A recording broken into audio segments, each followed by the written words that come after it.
Housing పరిధిలో గృహాలు నిర్మించుకున్న లబ్ధిదారులకు కాకుండా వేరే వారి అకౌంట్లో డబ్బులు జమయ్యాయి. గ్రామ సభలో ఆడిటింగ్ లో ఈ విషయం బట్టబయలైంది.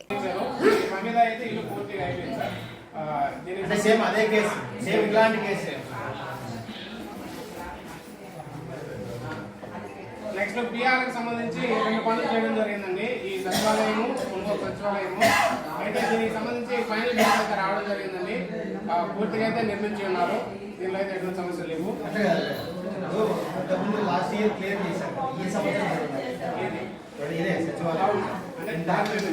టోటల్ ఎంత? 20 లక్షలు మొత్తం బిల్డింగ్ కాస్ట్ ఎంత? సచివాలయము వాటికి వెల్నెస్ సెంటర్ ఇలా వెల్నెస్ సెంటర్కి దానికి ఒక సచివాలయం నుంచి 20 లక్షలు పడింది.